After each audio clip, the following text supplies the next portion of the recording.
Hey, hi, Halloween!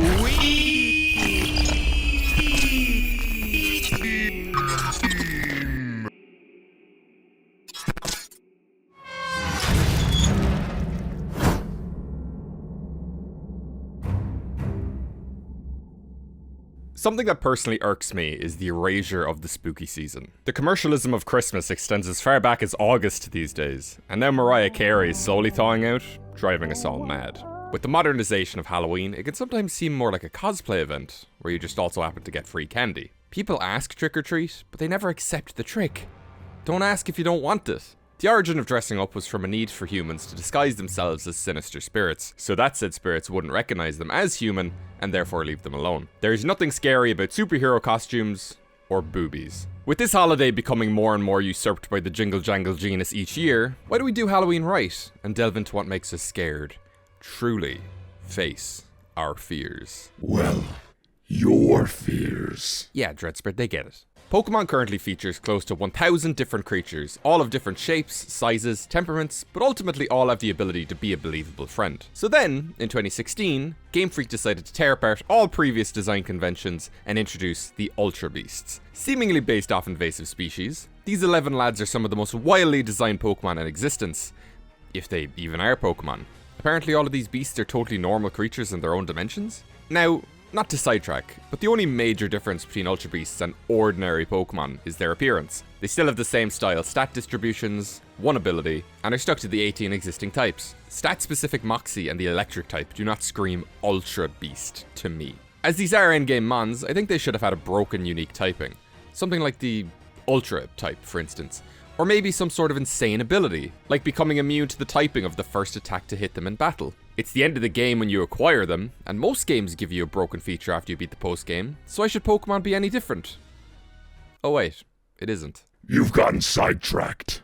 Okay, so the Ultra Beasts. Visually spectacular, just wacky out the wazoo, it's easier to fear things you don't understand, and wouldn't you know that most of the Ultra Beasts have no easily discernible face. The perfect basis for fear-based Fakemon. With that said, what are we waiting for? Let's turn my fears into Ultra Beasts. Deadbedspread, use Mind Reader. These invasive species are invading your thoughts. So, somewhat surprisingly, I like being able to breathe. You know, that thing we do subconsciously for our entire lives. You are now aware of your breathing. You're welcome. Where possible, I wanted to add multiple fears into each Ultra Beast, just to make them that more personal, you know? So not being able to breathe was suffocation, which made me think of drowning. You know, on a planet made primarily of water, of course we'd be able to drown. It's just our luck. So claustrophobia also came to mind, the idea of being trapped underwater, drowning, but you've no way to resurface, regardless of how good a swimmer you are. That brought back the timeless fear of being trapped under ice. It's translucent, obscuring your point of entry. Water restricts our movement speed and power, so regardless of anything you do, any effort you make, unless someone happens to pull you out, you ain't resurfacing alive. Enter UB Flood. With a literal ice cap that it can tip, and fangs resembling submerged legs, this weird mermaid fedora walrus seems friendly, but all it has to do is grab you and you'll be submerged within its body. Yeah, despite some fire types being literally fire and some grass types literally being plants, we've never had a water type that is quite literally water. Sure, some can melt and become water, but UB Flood is liquid with a shape. Not immediately terrifying. I imagine this guy being deceptively fast, using its perpetually moving wave body to dart around, with all the force that implies.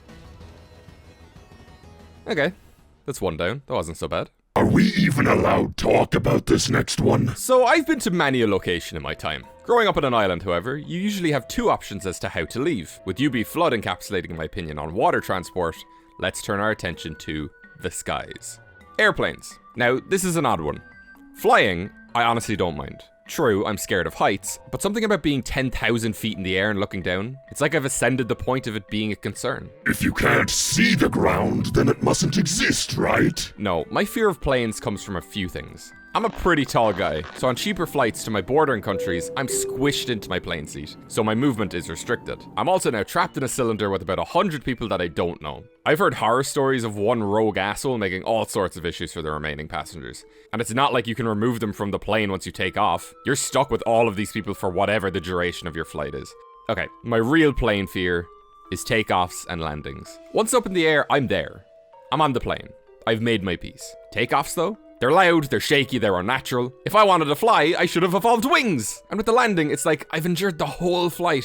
Please don't mess this up now, pilot. You ever hear of foreign object debris? And that one unknown artifact on the runway can spell out disaster? It's equally as loud, turbulent, and just no good. Stepping off the plane though makes the whole ordeal worth it. And I just want to add in that flying is still considered the safest mode of transportation. But I can't just make it a plane, Fakemon. That's ridiculous. So, takeoffs, landings, nosediving. All things done by birds and insects. Look, I like bugs. I think they're cool as heck. Until they're in my space. Almost alien-like, their intentions are impossible to read. And wasps? Fuck those little guys. I am slapping the piss out of them. Ever since I was young, I was told to leave them alone. Until one decided to crawl up inside my ear and sting me. Yeah. Now increase that to an almost intangible swarm that you can't easily hit and can deliver many painful stings. No, thank you. UB swarm are quite small, but incredibly dangerous. One alone can easily skewer its opponents with its harpoon-like head. So just imagine what a large horde of them would be capable of. Fire-type attacks are absolutely essential when dealing with this relentless pest. Although it doesn't look like a wasp, I hear you say. Well, that's because we already have one. Have you seen Shiny Naganadel?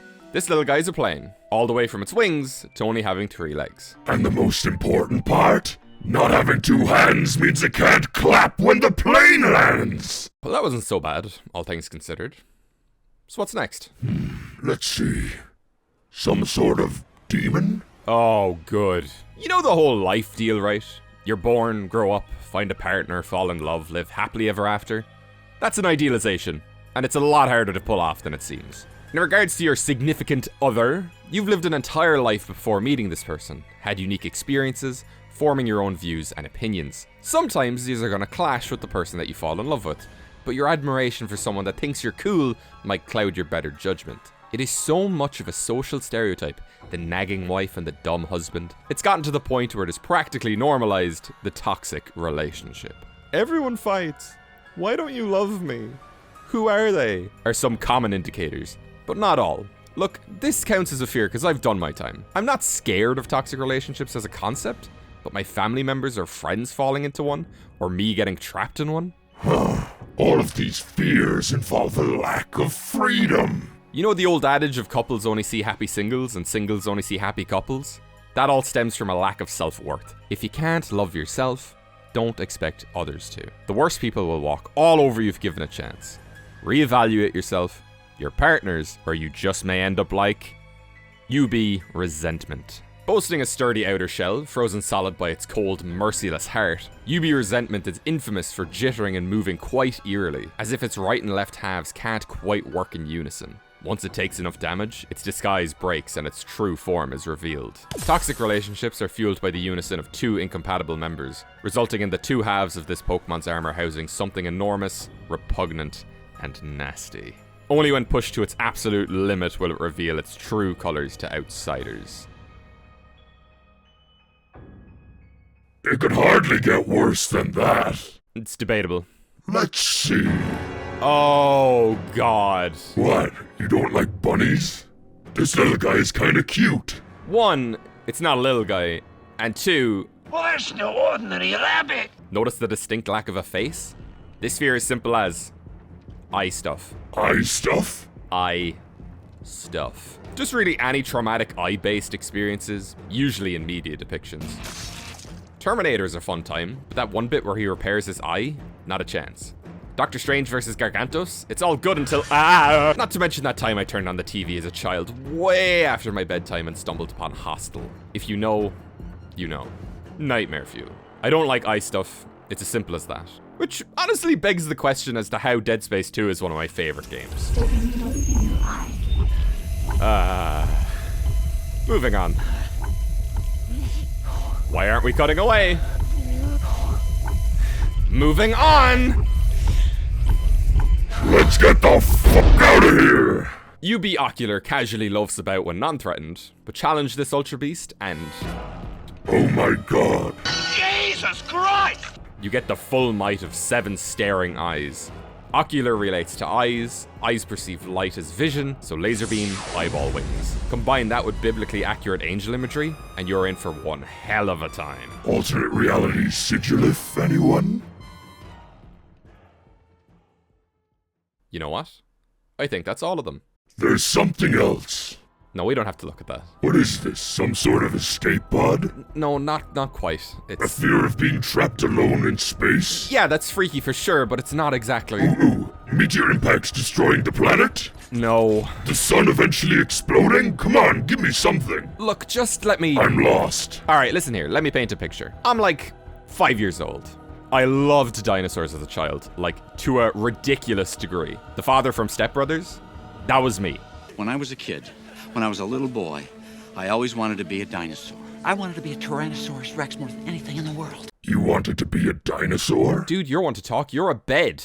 I was hyped, obsessed, a pure dinosaur child. So could you imagine, could you even possibly imagine when Disney released a movie called Dinosaur? I was ecstatic. I remember the trailer being like the first 5 minutes of the movie, and I just watched that on repeat. Parents brought me to the cinema. I was giddy, excited for this entire movie about dinosaurs, and then the room faded to black. And then...